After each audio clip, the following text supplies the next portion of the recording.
साथियों जय हिंद। साथियों कुछ ऐसे टॉपिक में आप लोग से मैं चर्चा करना चाहता हूं कि वह टॉपिक आप सभी लोग अच्छी तरह आप लोग को जितने भी बिंद केवट निषाद कच्छप माझी तुरैया गौड़ मल्लाह साहनी जितने भी केवट समाज के निषाद समाज के जितनी उपजातियां हैं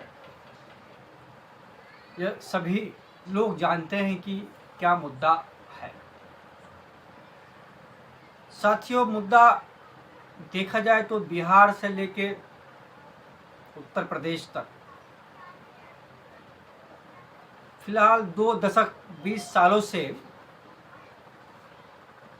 एक आरक्षण की आवाज बिहार और उत्तर प्रदेश में बहुत जोरों शोरों से उठी, बहुत जोरों शोरों से उठा।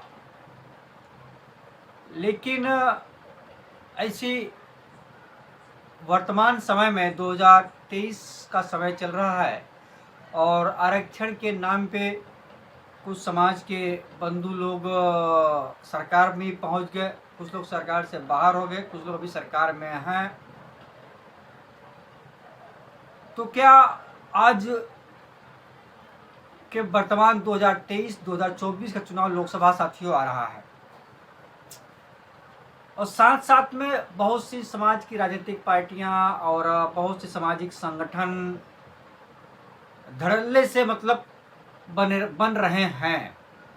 लेकिन एक सबसे बड़ा सवालिया होता है इन केवट बिन निषाद कश्यप माझी मझवार के अधिकार और हिस्सेदारी की बात को आवाज उठाने की न कोई सामाजिक संगठन अच्छे ढंग से रख पा रहा है और न ही जो कुछ पार्टियां समाज की हैं उन्होंने ऐसा क्या फंडा या कौन सी ऐसी तकनीकी या कौन सा ऐसे आरक्षण के प्रति भारतीय जनता पार्टी से मिलकर ऐसी कौन सी साजिश रच दी कि आज आरक्षण के मुद्दे को ध्वस्त कर दिया गया।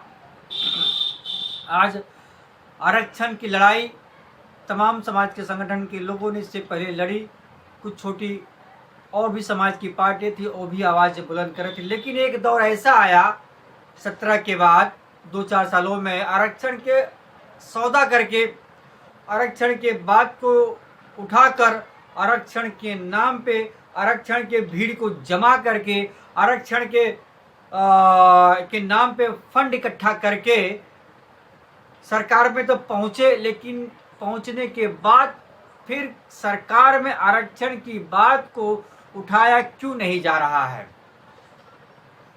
क्या हम 2024 के भारतीय जनता पार्टी के सरकार का इंतजार कर रहे हैं फिर एक बार बीजेपी की हम सरकार बना देवें ताकि यह भारतीय जनता पार्टी की सरकार जो संविधान में संशोधन करके, क्या लगता है आप लोग को कि बीजेपी की 24 में सरकार आएगी तो क्या इस समाज को आरक्षण मिल जाएगा? कतई नहीं मिलेगा। जो यह एससी एसटी ओबीसी अति पिछड़े समाज का शोषण करती है। साथियों मैं यह कहना चाहता हूँ, सबसे पहले अति पिछड़ा समाज मारा जा रहा है। बिंद हो, निषाद हो, नाई है, लोहार हो, पाल हो, गडरिया हो, राजभर हो, साहनी मल्ला हो, चौहान हो, नुनिया समाज के लोग हों, प्रजापति समाज के लोग हो, पाल समाज के लोग हैं, इनका सबसे बड़ा राजनीतिक शोषण साथियों वोट का हो रहा है। लेकिन समाज के लोगों को समझ में नहीं आ रहा है। इन्हें अच्छा लग रहा है कि भारतीय जनता पार्टी को वोट दे रहे, भाजपा बहुत बढ़िया काम कर रही है। लेकिन आज सरकारी विभागों में जो साथियों भर्तियां हो रही, तो आपने कभी इस पे गौर किया? क्या गौर किया कि हमारे लोग समाज के कितने प्रतिशत लोग सरकारी विभागों में सम्मिलित हो रहे हैं या उन्हें हिस्सेदारी संख्या के अनुपात मिल रही है? समाज के कितने प्रतिशत लोग सरकारी विभागों में सम्मिलित हो रहे हैं या उन्हें हिस्सेदारी संख्या के अनुपात मिल रही है? आज जाति जनगणना का मुद्दा भी साथियों स्लैप हो गया। 24 चुनाव आ रहा है लेकिन जाति जनगणना का मुद्दा धराशायी हो गया, कोई चर्चा ही नहीं। तो भारतीय जनता पार्टी को चाहे आरक्षण का मुद्दा हो, 17 अति पिछड़े जातियों की मांग को लेकर, चाहे जाति जनगणना की मांग को लेकर हो, तो या चाहे विपक्ष कुछ दिन साथियों आवाज उठाने की बात करता है, लेकिन बाद में धराशायी हो जाता है। और भारतीय जनता पार्टी की सरकार जो है इस पे बात करना चाहती ही नहीं है। तो आम जनता क्या करेगी?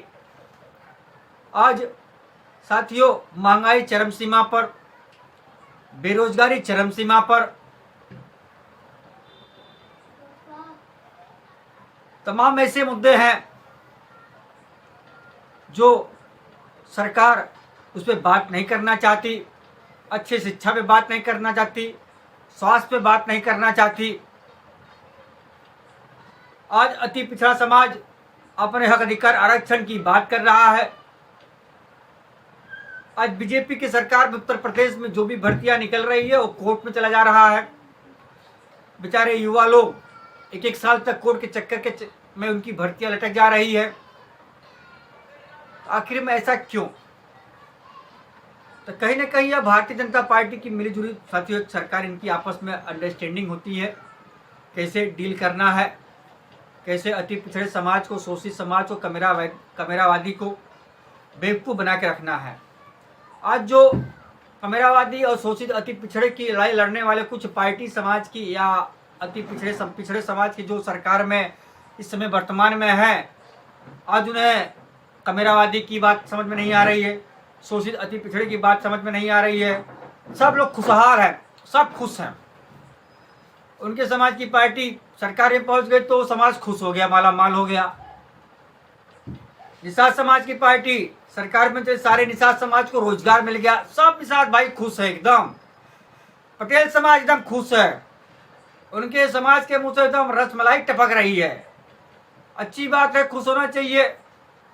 लेकिन क्या एक बहुत बड़ा 17 अति पिछड़े जातियां हैं जो अति पिछड़े समाज की हैं।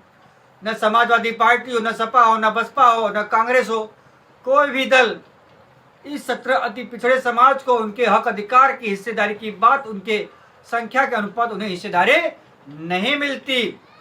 खास करके केवट बिन निषाद समाज, अभी चुनाव चालू है महानगर पालिका का, पार्षदी का, लेकिन संख्या अनुपात इन्हें हिस्सेदारी नहीं मिलती।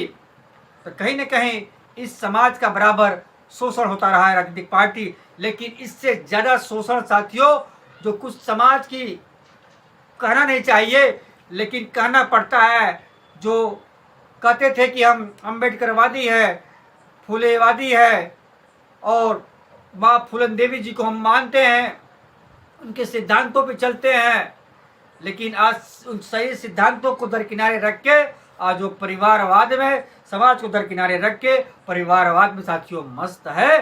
साथियों ऐसे राजनीतिक पार्टी चाहे कोई भी हो, चाहे समाज का व्यक्ति हो, चाहे गैर समाज का व्यक्ति हो, अगर समाज का शोषण कोई करता है, अगर सामाजिक परिवर्तन नहीं करता है तो साथियों हमें एक बार सोचने की आवश्यकता है और सामाजिक परिवर्तन करने के लिए फिर एक बार अंगड़ाई लेने की आवश्यकता है। मैं उन सभी सामाजिक संगठनों से ये कहना चाहता हूँ कि आरक्षण पे जोर दीजिए, आरक्षण की आवाज को बुलंद करिए, जिससे आने वाली पीढ़ी हमारे समाज की आरक्षण के माध्यम से इस समाज को उसके हक अधिकार और हिस्सेदारी, आर्थिक और शैक्षणिक स्थिति का साथियों उत्थान हो सके। साथियों मैं अपनी बात को यहीं विराम देता हूं और फिर समय समय पर अपनी बातों को रखूंगा। जय हिंद, जय भारत, नमो बुद्धाय।